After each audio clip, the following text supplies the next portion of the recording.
नमस्कार, जागृति क्लासेस के ऑनलाइन प्रोग्राम में आपका स्वागत है। हम लोग व्यंजन संधि पढ़ रहे थे।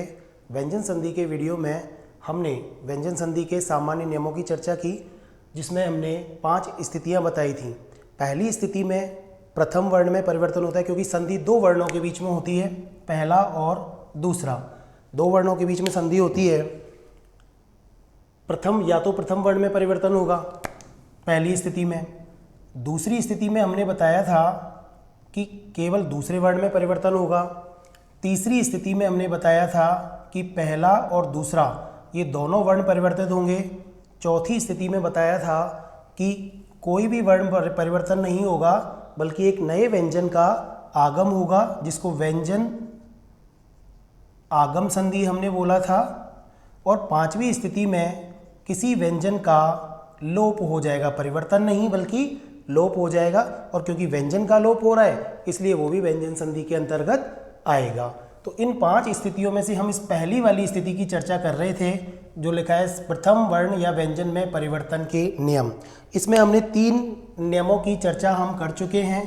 पहला है घोषीकरण का नियम, दूसरा है अघोषीकरण का नियम, और तीसरा था उत्तर अनुनासिक व्यंजन संधि। अब हम चौथे नियम की चर्चा करते हैं, जिसका नाम है पूर्व अनुनासिक व्यंजन संधि।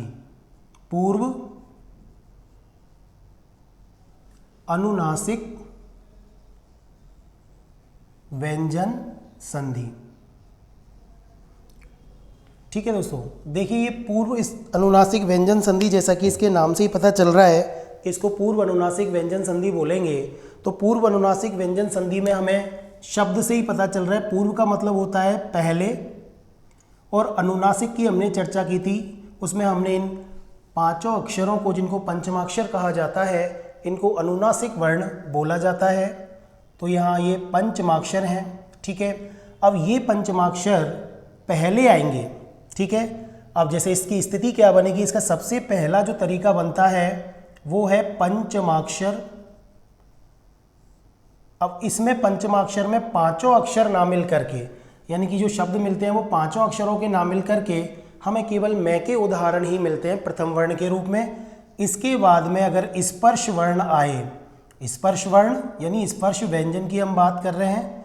स्पर्श व्यंजन कौन से, कैसे, मैतक के 25 व्यंजनों को स्पर्श व्यंजन कहा जाता है। वर्णमाला में हमने देखा था कैसे, मैतक। पंचमाक्षर के बाद में यानी मैं के बाद में स्पर्श व्यंजन आए, तो ये पंचमाक्षर किस तरह बदलेगा, क्योंकि ये प्रथम वर्ण है, ये द्वितीय वर्ण है, दूसरा वर्ण है, परिवर्तन केवल इसमें होगा। तो या तो 2 स्थितियां होंगी इसकी बदलने की, या तो अनुस्वार बनेगा, या तो ये अनुस्वार बन जाएगा मैं का। ठीक है, दूसरी स्थिति रहेगी या बाद वाले का पंचम, क्योंकि वर्गीय व्यंजन है। वर्गीय व्यंजन में एक वर्ग में 5 व्यंजन होते हैं, पहला, दूसरा, तीसरा, चौथा, 5वां। तो बाद वाले का पंचम। अब बाद वाला हम देखेंगे कि कैसे मैतक में कोई भी वर्ण बाद में आ सकता है। तो ये मैं या तो अनुस्वार बदलेगा या बाद वाले किसी का भी वो 5वां बन जाएगा। एक एग्जाम्पल से हम इसको समझते हैं, जैसे सम प्लस कल्प। ये शब्द है सम प्लस कल्प। अब देखो आप नियम फॉलो हो रहा है कि नहीं।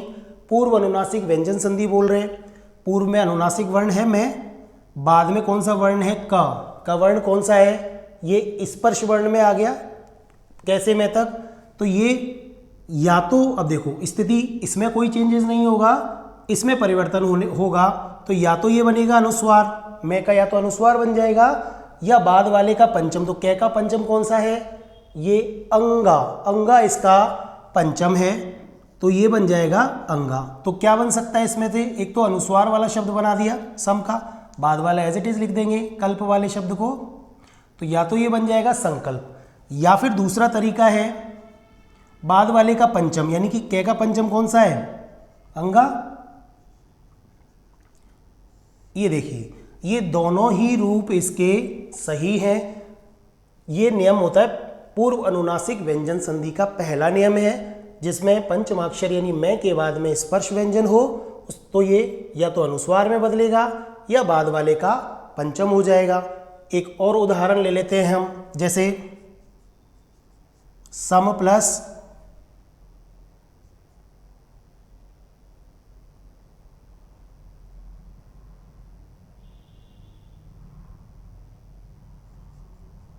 जय, क्या बनेगा?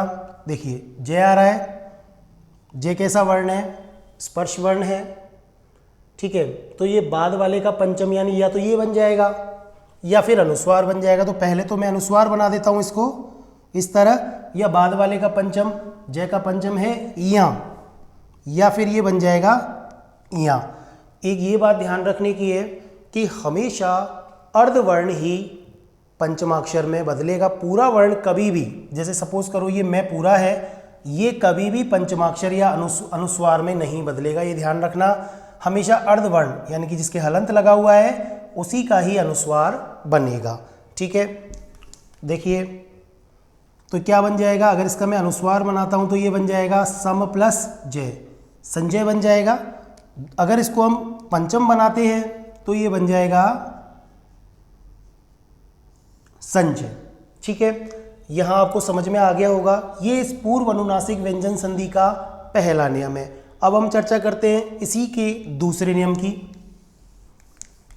देखिए दूसरा नियम इसी में, ये पूर्व अनुनासिक व्यंजन संधि में, उसमें होता है ये कि पंचमाक्षर, और पंचमाक्षर के रूप में हम बता चुके हैं कि पंचमाक्षर के रूप में केवल मैं के ही उदाहरण है जिसमें प्रथम वर्ण के रूप में हमें मैं ही मिलेगा। तो पंचमाक्षर के बाद में अब देखिए व्यंजन तो ये स्पर्श हो गए, इसके अलावा भी व्यंजन है, ठीक है। तो य र ल व श श स ह, ठीक है, सब में हलंत लगा दिया, ठीक है।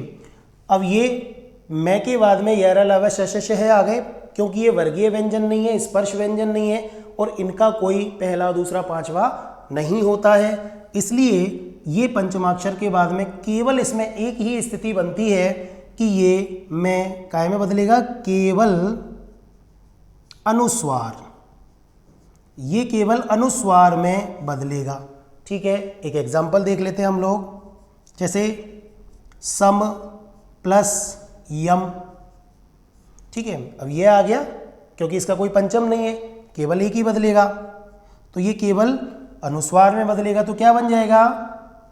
ये बन जाएगा संयम, ठीक है। बहुत सारे उदाहरण है, अभी चर्चा करेंगे हम। एक और देख लेते हैं जब तक, सम प्लस विधान, ठीक है, वह है, कोई पंचमाक्षर नहीं है तो केवल अनुस्वार बनेगा।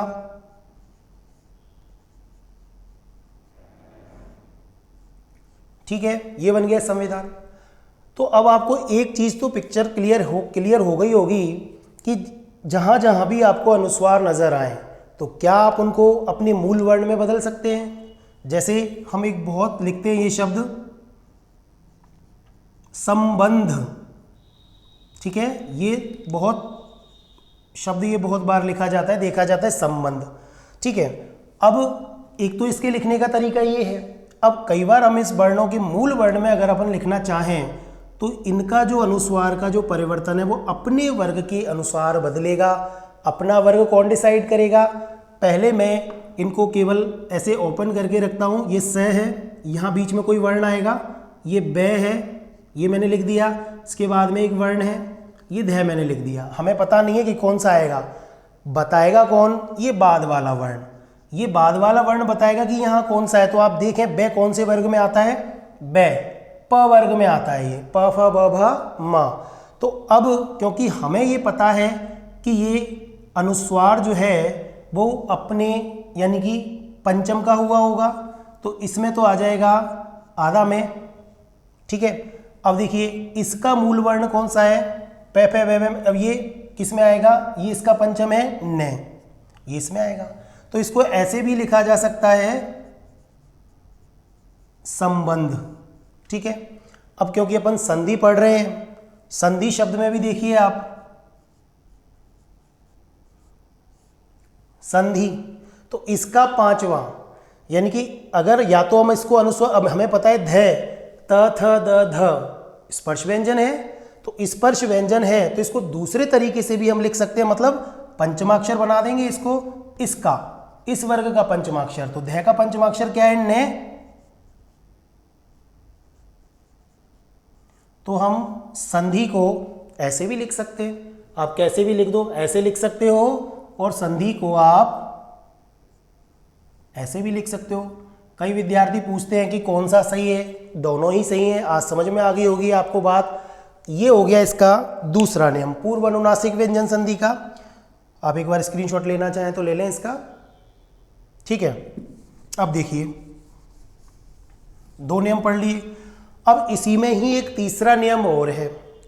वो नियम क्या कहता है?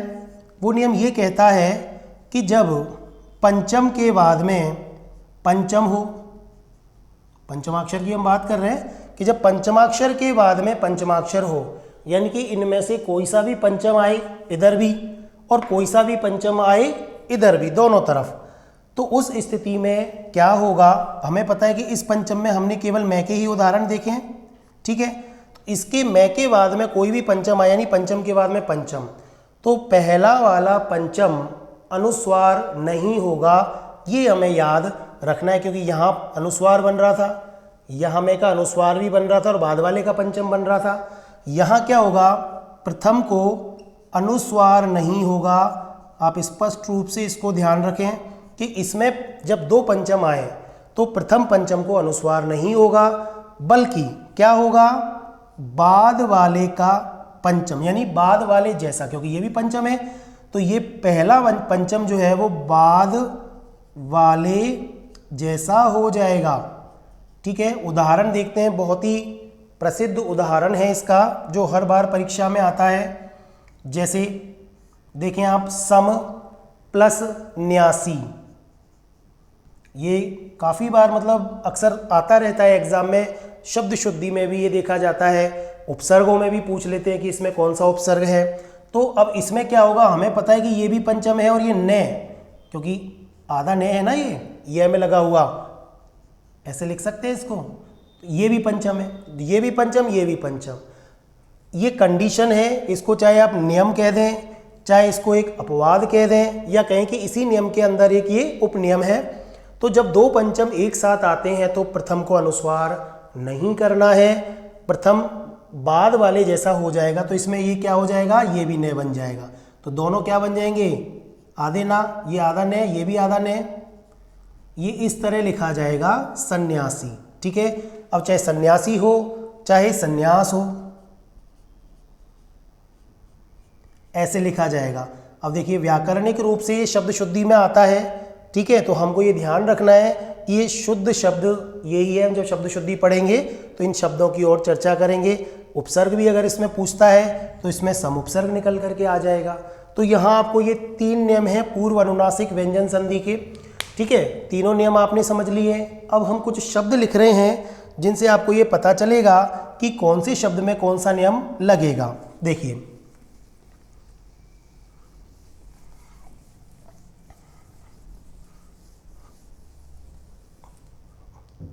देखिए, जैसे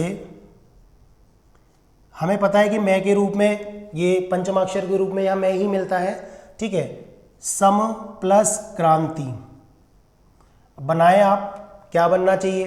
दो तरीके। अब देखिए, पहले क्या पता चलेगा? ये कै है, क्रांति में रे नहीं है। पहले इसका जब हम वर्ण विस्तार करेंगे, शब्द को अलग अलग करेंगे, तो कै, रे, आ, और आ के ऊपर ये अनुस्वार, और फिर ती, ये निकलेगा।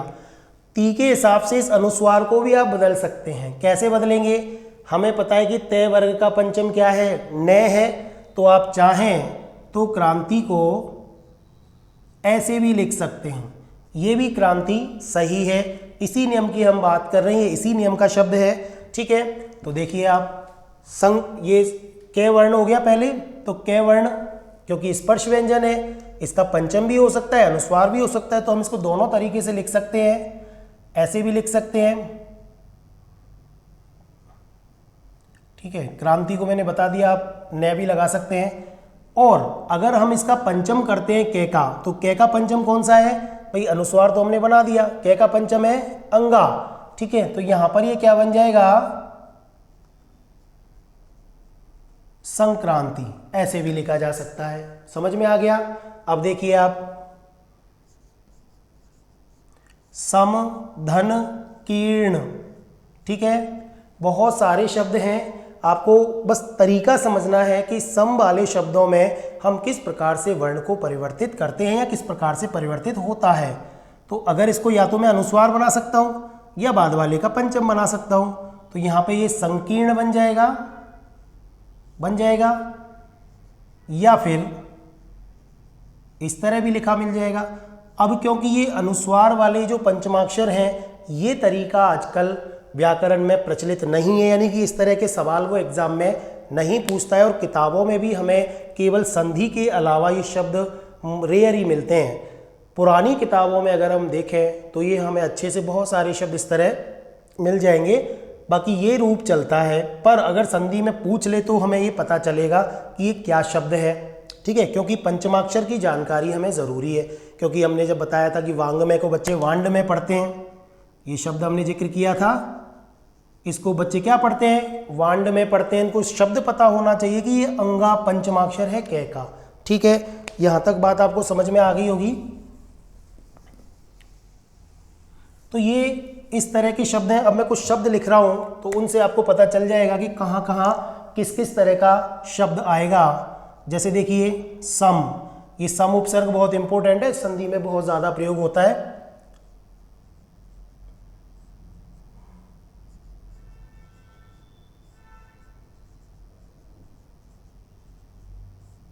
देखिए सम प्लस तोष, तय वर्ण है तो वर्गीय व्यंजन है, स्पर्श व्यंजन है, इसका मतलब दोनों तरीके से बन सकता है। इसको संतोष को ऐसे भी लिखा जाता है, और अगर चाहे तो तय वर्ग का पंचम कौन सा है? ये है, तो ये ऐसे भी लिखा जाएगा। दोनों ही रूप सही हैं, पर अक्सर हमें यही देखने को मिलता है, ये तो फिर भी मिल जाता है, ऐसे भी दोनों ही सही हैं। ये शब्द देखिए संक्षेपण, अब ये कैसे, ये पता, ये क्या है?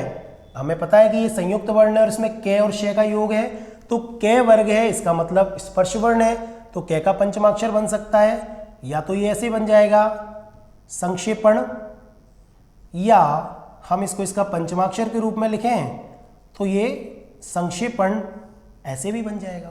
दोनों ही तरीके से बन जाएगा, ठीक है। बहुत सारे शब्द हैं, देखिए आप, सम प्लस क्रमण क्या बन जाएगा? संक्रमण बन जाएगा।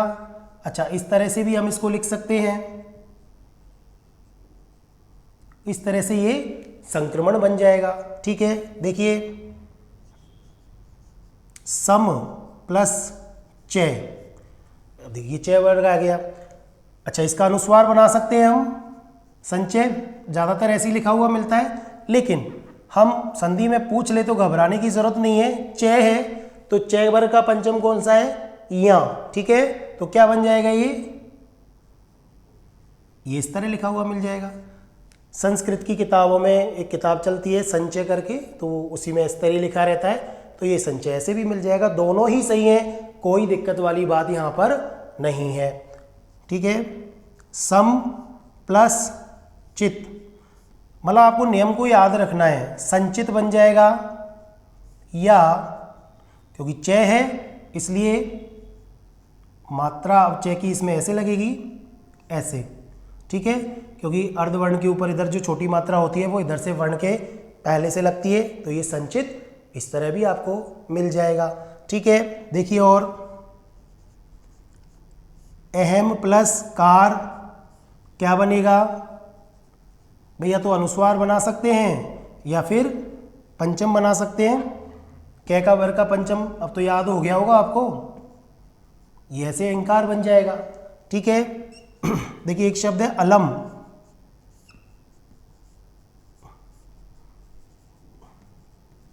भैया तो अनुस्वार बना दो अलंकार को, ये मैं का अनुस्वार बना दिया, अलम और कार जोड़ दिया, या फिर ऐसे भी लिखा हुआ मिल सकता है, ये ऐसे भी लिखा हुआ मिल जाएगा। देखिए और भी उदाहरण है, शुभम प्लस कर क्या बन जाएगा? शुभंकर बन जाएगा। यहाँ अनुस्वार बना दिया हमने इसका। अगर अनुस्वार नहीं बनाना चाहे क्योंकि क है तो ये पंचम में भी लिखा जा सकता है। क्या लिखेंगे? इसको क्या लिख देंगे? ये शुभंकर भी हो जाएगा। और भी बहुत सारे शब्द हैं, देखिए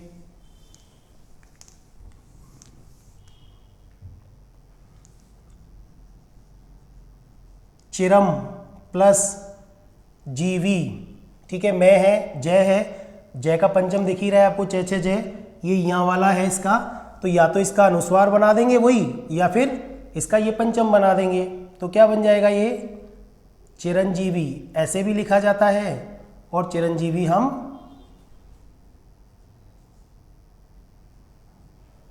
ऐसे भी लिख सकते हैं पंचमाक्षर के रूप में, ये इस तरह भी लिखा जा सकता है। देखिए एक शब्द है पुरम प्लस दर, ठीक है। क्या बन जाएगा? या तो अनुस्वार बना दें, पुरंदर बन जाएगा, ठीक है। अब ये त था द द क्योंकि वर्गीय व्यंजन है, इसलिए इसको पांचवा कौन सा है इसका? न वाला आएगा ना, तो ये ऐसे भी बन जाएगा। ये हर तरीके से बन जाएगा, इसमें कोई भी दिक्कत नहीं है। देखिए किम प्लस तू क्या बन जाएगा? या तो इसका हम अनुस्वार बना सकते हैं, तो अनुस्वार, इसका अनुस्वार यहीं लग जाएगा किम के ऊपर, किमतू बन जाएगा। या फिर तैवर का पंचम कौन सा है? न है, ये न बन गया, किंतु बन गया। ऐसी परम, परंतु क्या बन जाएगा? अनुस्वार बना दो, परंतु बन गया, ठीक है। अगर इसको आप उस पंचम के रूप में लिखना चाहते हैं तो तैवर का पंचम न, तो ये परंतु बन जाएगा।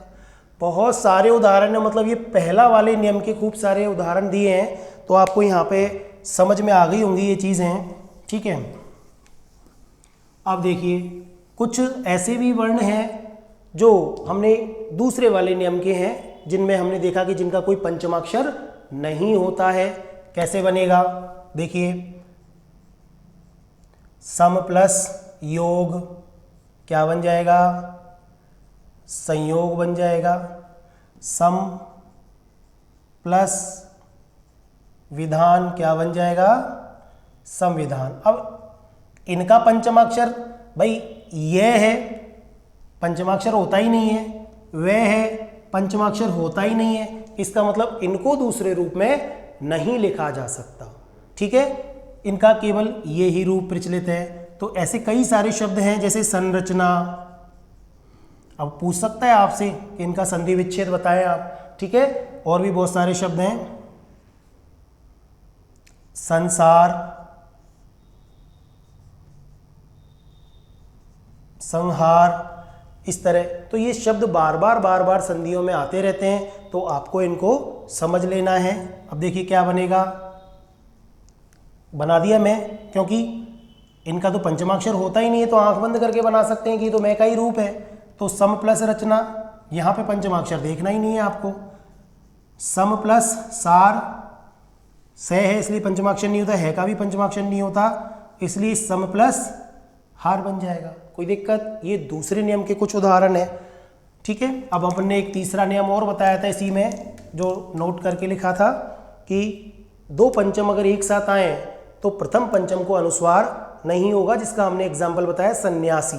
ऐसे ही उससे संबंधित कुछ शब्द हैं, अगर आपको वो ऐसे दे दे सम प्लस निहित, क्योंकि इस तरह का प्रश्न पूछा जाता है, आपसे पूछेगा निम्नलिखित में से कौन सा विकल्प गलत है, आपको 4 ऑप्शन देगा, चारों में से 3 सही होंगे विकल्प, उसमें एक ऑप्शन गलत होगा, वो आपको छांटना पड़ेगा।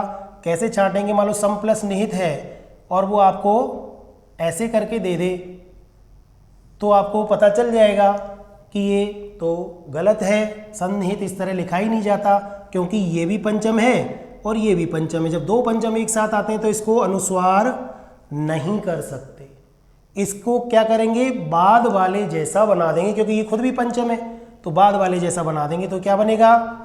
इस वाले में का क्या बन जाएगा? न, क्योंकि ये न है तो ये ऐसे बन जाएगा, इस रूप में ये बन जाएगा क्योंकि मात्रा छोटी है तो इधर से ही आएगी, सन्निहित बन जाएगा। ठीक है, ऐसे ही पूछ ले आपसे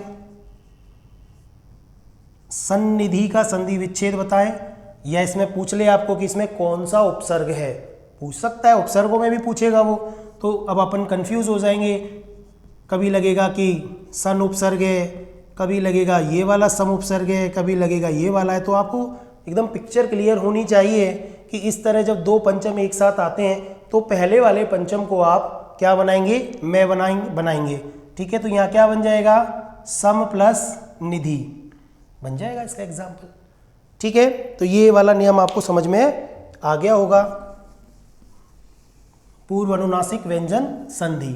अब इसके हम इसी क्रम में, क्योंकि जो चीज़ हम पढ़ा रहे हैं प्रथम वर्ण में या व्यंजन में परिवर्तन के नियम, इसका अगला नियम बहुत ही महत्वपूर्ण नियम है। ठीक है, उसको भी अपन देख लेते हैं। पांचवा नियम है, उस नियम को नाम दे सकते हैं हम तय दे की संधि। ठीक है, अब देखो संधि को ऐसे भी लिखा जा सकता है, इसको हम ऐसे भी लिख सकते हैं। अब कोई पूछे कि भाई क्यों लिखा जाता है ऐसा, तो आप आसानी से बता पाएंगे। तो ये तय दे की संधि वाला जो पांचवा नियम है वो बहुत ही महत्वपूर्ण नियम है। अब देखिए ये महत्वपूर्ण क्यों है, क्योंकि अगर सपोज करो परीक्षा में व्यंजन संधि से एक भी सवाल आएगा तो कोशिश करेगा वो एग्जामिनर को यहीं से सवाल उठाए, क्योंकि ऐसा देखा गया है कि इस वाले नियम के सवाल एग्जाम में काफ़ी पूछे जाते हैं। ठीक है, तो ये तय दे की संधि क्या है इसको अपन एक बार समझते हैं। देखिए इसमें होता क्या है कि जैसे ये तय दे है, क्योंकि हम क्या पढ़ रहे हैं प्रथम वर्ण में परिवर्तन के नियम, तो प्रथम वर्ण के रूप में आपको क्या मिलेगा, तय दे ही मिलेगा। और तय दे के बाद में अगर छे आ जाए तो, क्योंकि हम प्रथम वर्ण में परिवर्तन पढ़ रहे हैं तो बदलेगा कौन सा, केवल तय दे ही बदलेगा, केवल इसमें ही बदलाव होगा, बाद वाले में कोई बदलाव नहीं होगा। तय दे किस में बदल जाएगा, च में। एक एग्जाम्पल से थोड़ा समझ लेते हैं इसको, जैसे उत या उद प्लस चारण, बहुत बार यही एग्जाम्पल परीक्षा में पूछा जाता है, उत या उद प्लस चारण। ठीक है, तो क्या बनेगा इसका, हमें पता है तय दे के बाद में तय है, ये दे है, तय दे के बाद में चे है, नियम फॉलो हो रहा है, तो तय दे किस में बदल जाएंगे, चे में बदल जाएंगे।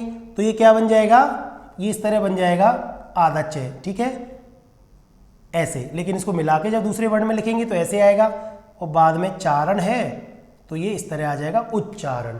ठीक है, तो ये नियम आपको याद रखना है। अब इसमें तय दे की संधि के कुछ 5 नियम हैं, पहले हम उन 5 नियमों की चर्चा कर लेते हैं। अच्छा, ये उत और उद के ये थोड़ा सा कंफ्यूजिंग चलता है, विद्वानों ने अलग अलग इसके बारे में बताया है, पर एग्जाम में देखा ये गया है कि उत और उद से संबंधित जो सवाल आते हैं उनमें सबसे ज़्यादा प्राथमिकता अगर मिलती है तो उत को ही मिलती है। उद तो केवल कुछ ही जगह ही आता है। ठीक है, जैसे हमने अघोषीकरण का नियम पढ़ा था तो उसमें दे वाले वर्ण आ रहे थे, शरत, शरद। ठीक है, तो वहाँ पे शरद से बनेगा शरद चंद्र। ठीक है, तो यहाँ पे अब देखो क्या होगा, ये उत और उद इसके चक्कर में हमें नहीं पढ़ना है, प्राथमिकता उद को देनी है। अब देखिए क्या, इसके 5 नियमों को पहले मैं लिख देता हूँ एक बार। तय दे के बाद में चे आया तो चे बन गया, चे के बाद में जे झे। ठीक है, अगर तय दे के बाद में जे झे आएगा तो ये तय और दे किस में बदलेंगे, जय में बदल जाएंगे। एग्जाम्पल देखेंगे हम अभी, चलो पहले एक बार देख लेते हैं। जैसे उत प्लस ज्वल क्या बन जाएगा, उज्ज्वल बन जाएगा। ठीक है, बहुत बार एग्जाम में ये पूछा गया है, शब्द शुद्धि में भी पूछा जाता है, क्योंकि ऐसे पूछा जाता है वहाँ पर निम्नलिखित में से कौन सा शब्द अशुद्ध है, इस प्रकार पूछा जाएगा। तो अपन को ये ध्यान रखना है कि ये वाला बार बार आप अभ्यास करेंगे पढ़ेंगे तो शब्द भी आपके दिमाग में बैठने लग जाएंगे। तो ये उज्ज्वल इस तरह गलत है, इसमें दोनों जे आधे आते हैं। वो कैसे, क्योंकि उत उपसर्ग है संस्कृत का, ज्वल शब्द है, ज्वल यानी ज्वाला, आग से संबंधित है। जवल, अगर इसको यहाँ से तोड़ के आप जवल निकालेंगे, इस तरह का तो कोई शब्द बनता ही नहीं है, इसलिए पूरा जय नहीं आएगा, दोनों जय आधे आएंगे। ठीक है, तो ये इस जय का उदाहरण है। देखिए तीसरा इसका नियम है, तय दे के बाद में अगर टैठे आए तो तैदे में क्या परिवर्तन होगा, ये टे में बदल जाएगा। ठीक है, चौथा नियम है तैदे के बाद में डेढ़े आए तो ये तैदे किस में बदल जाएगा, डे में बदल जाएगा। पांचवा है इसका कि तैदे के बाद में अगर ल वर्ण आए तो तैदे किस में बदल जाएंगे, तैदे बदल जाएगा ले में। तो कुल मिला के तैदे की संधि में हमने ये देखा कि तैदे में चे में बदलेगा, जय में बदलेगा, टे में बदलेगा, डे में बदलेगा और ले में बदलेगा। कुछ एग्जाम्पल हम और देख लेते हैं, कुछ इंपॉर्टेंट एग्जाम्पल है भाई, तरीका समझ में आ गया आपको।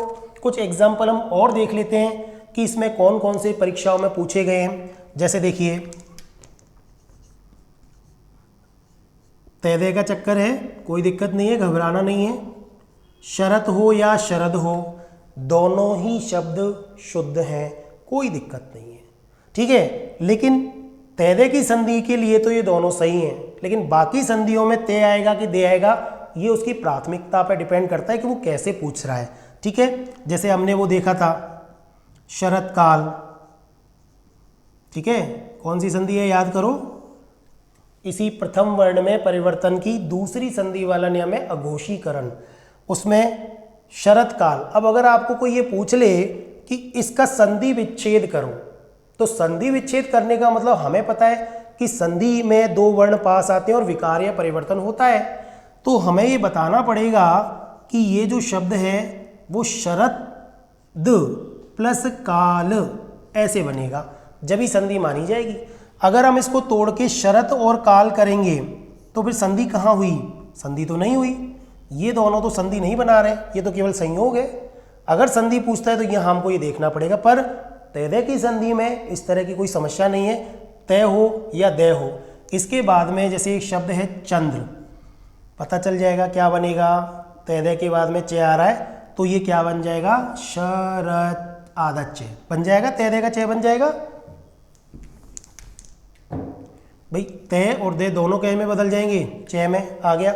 बाद वाला चंद्र, अब क्योंकि आधा चे इसमें लिखना है तो इस तरह आता है, शरद चंद्र। आ गया समझ में। देखिए आगे और देखते हैं।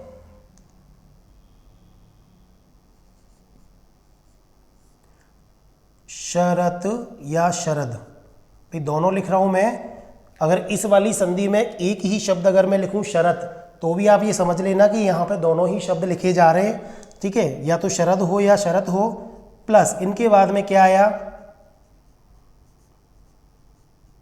ज्योत्सना। देखिए ये भी बहुत अच्छा शब्द है, शब्द शुद्धि में बहुत बार पूछा जाता है। कैसे पूछेगा इसको, ज्योत्सना ऐसे लिखता है वो जनरली, ये मिलेगा आपको, ये रॉन्ग है।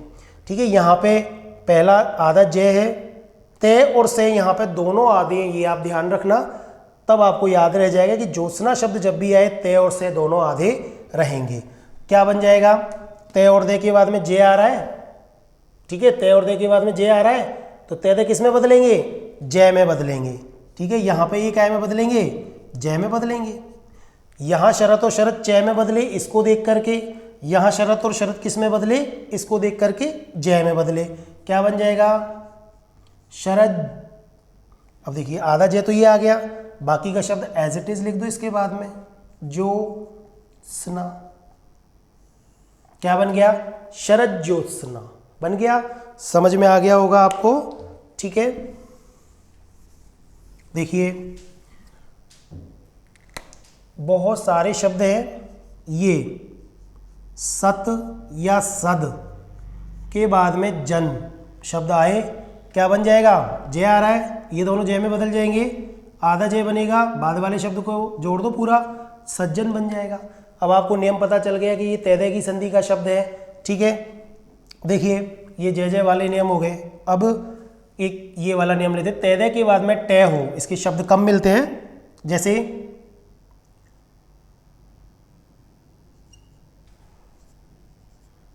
बृहत प्लस टीका, क्या बन जाएगा, ये बन जाएगा भाई ये ते इस टे को देख करके हमें पता है तेदे के बाद में टेठे है, इस तेदे को काय में बदल देगा ये टे में, ये भी टे बन जाएगा। तो ये आधा टे और बाद वाला शब्द पूरा का पूरा ऐसे कैसे आ गया। बृहत टीका, ठीक है, टीका होती है किसी मूल ग्रंथ पर लिखा गया दूसरा ग्रंथ उसकी टीका टिप्पणी करने के लिए या उसकी आलोचना समालोचना करने के लिए इसको टीका बोलते हैं। तो बृहत टीका हो गया ये, ठीक है। देखिए एक हम डे वाला शब्द भी लेते हैं, उत प्लस डयन, क्या बन जाएगा।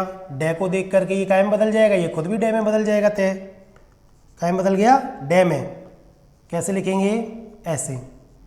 यहाँ पे ये बहुत बार एग्जाम में पूछा गया है। अच्छा, कई बार क्या करता है एग्जामिनर, आपको यहाँ पर विकल्प में दे देगा कौन सा विकल्प गलत है, तो वो आपको इसको ऐसे कर देगा, या तो दोनों को ऐसे कर देगा, कौन सा शब्द गलत है इसके सामने उत प्लस डयन इसको दे देगा, या फिर वो ऐसे भी कर सकता है उड्डयन। अब पूछेगा कौन सा विकल्प गलत है या कौन सा सही है, तो आपको पता लग जाएगा कि पहला वाला डे आधा है, बाद वाला पूरा, जबकि यहाँ दोनों पूरे दे रखे हैं इसलिए ये गलत है, यहाँ बाद वाले को आधा दे रहा है इसलिए ये गलत है। तो ये शब्द शुद्धि में भी इस तरह के शब्द वो पूछता है। तो ये चीज़ आपको समझ में आ गई होगी। देखिए ले वाले भी, ये भी बहुत महत्वपूर्ण उदाहरण है, महत्वपूर्ण शब्द है। संधि का तेदे के बाद में ले हो, तेदे ले में बदल जाएगा। जैसे तत् प्लस लीन, ठीक है, ये शब्द है तत् प्लस लीन, क्या बन जाएगा इसका। देखिए ले को देख करके ये तय किस में बदल जाएगा, ये भी ले में बदल जाएगा। तो क्या बन जाएगा, तल्लीन, दोनों ले आधे आ जाएंगे। बहुत बार पूछा गया, इंपॉर्टेंट शब्द है, बहुत इंपॉर्टेंट संधि है ये तेदे की संधि, इसलिए इसको आप थोड़ा विशेष रूप से देखें। अब देखिए उत प्लस, चलो मैं उद भी लिख देता हूँ यहाँ पे।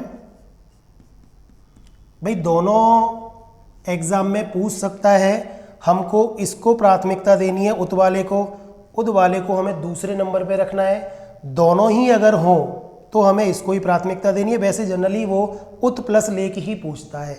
अगर उत नहीं है, उद दे रखा है, उद प्लस लेख, तो भी उल्लेख बनेगा, ठीक है। तो क्या बन जाएगा, उल्लेख बन जाएगा, ठीक है। ऐसे ही उत, उद के बाद में लंघन, क्या बन जाएगा, ये बन जाएगा उल्लंघन, उल्लंघन बन जाएगा, ठीक है। दोनों ले आधे आ गए। बहुत सारे शब्द हैं, कोई दिक्कत नहीं है। आप जितना अभ्यास करेंगे संधियों का, शब्द के सही रूप का, तो आपको पता चलता रहेगा बार बार में, ठीक है। अब मैं कुछ और उदाहरण यहाँ पे आपके लिए लिख रहा हूँ। जैसे एक शब्द है, कई बार पूछा गया एग्जाम में, शब्द शुद्धि में पूछा गया, ऐसे लिखता है वो,